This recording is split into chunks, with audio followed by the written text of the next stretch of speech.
to the Cibola National Forest and to the Zuni Mountains, which are located in west central New Mexico. Here in the Zuni Mountains, the U.S. Forest Service maintains about 600 miles of low-volume roads. Since 1988, the Forest Service has been changing some of the practices used to maintain these roads in the past. The purpose of these changes is to restore the water table in meadows that have been damaged by erosion. Erosion that has created channels so deep that the water tables beneath the meadows have become too low to support vegetation. The changes have reduced the amount of sediment that is being carried away into streams and lakes, and it is now possible to trap sediment in channels that are eroded. This allows the channels to fill in naturally. The first idea for these changes started at this meadow, Post Office Flats. There was a ford where the road crossed the bottom of the meadow.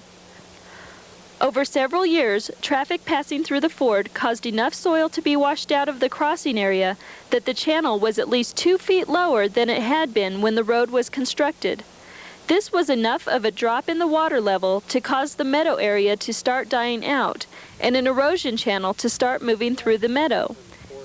As engineers began looking for ways to stop the drying of the meadow, they thought of a simple solution to raise the water level. The idea was to fill in the channel and install 2 culverts that had inlets about 12 inches above the original surface of the meadow.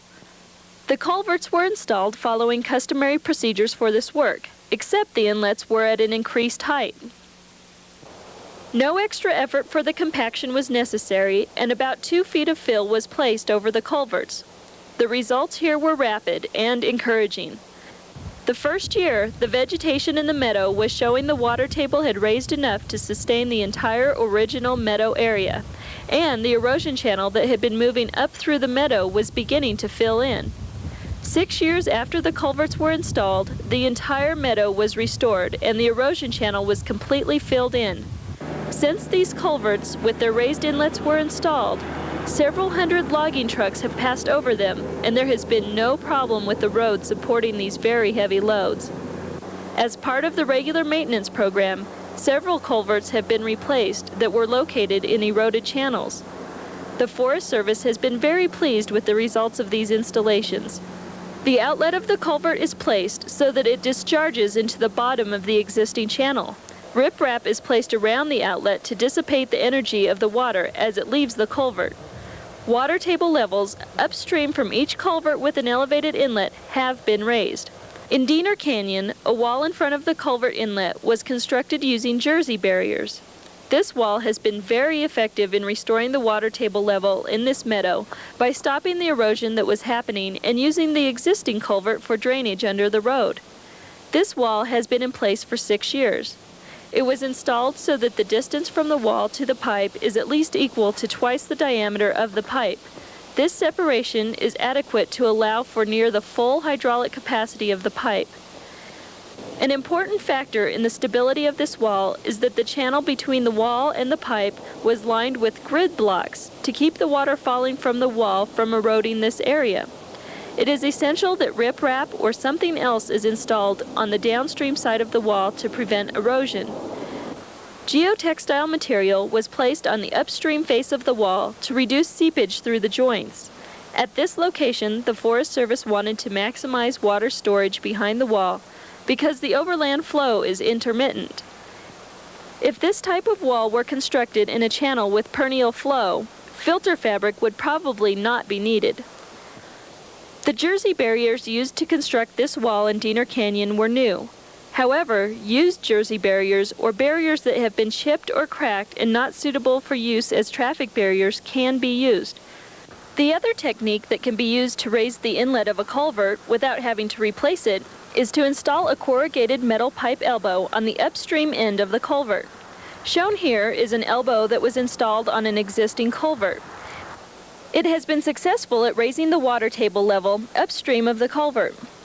The elbows are easy to install. A 2-person crew can usually install a 24-inch diameter elbow at a cost of about $150. An elbow that raises the upstream water table by 2 feet can create a 1 to 2 acre meadow or wetland in areas of flat or gentle terrain. There are a few items to consider when installing the elbows. First, make sure the surface of the road is at least 2 feet higher than the invert of the elbow. This will assure that the road bed will not be saturated. The road will still be able to support the same loads without rutting.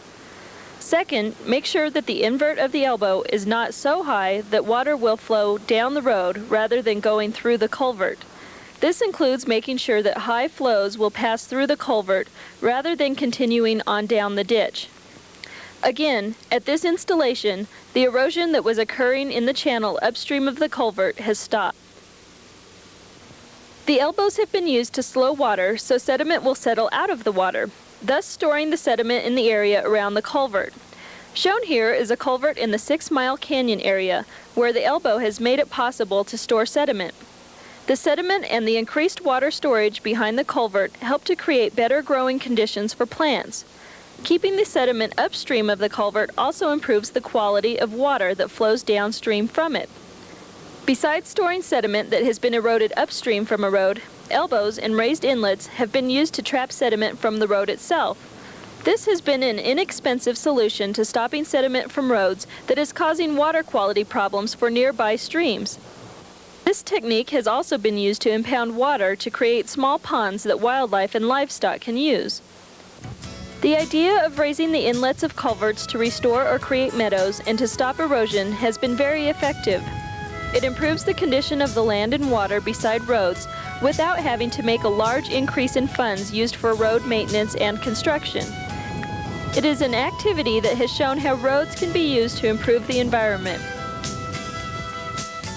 If you would like more information about the changes the Cibola National Forest has been making in drainage design, contact the Cibola National Forest Engineering Section, 2113 Osuna Road Northeast, Suite A, Albuquerque, New Mexico, 87113, or by calling 505-761-4650.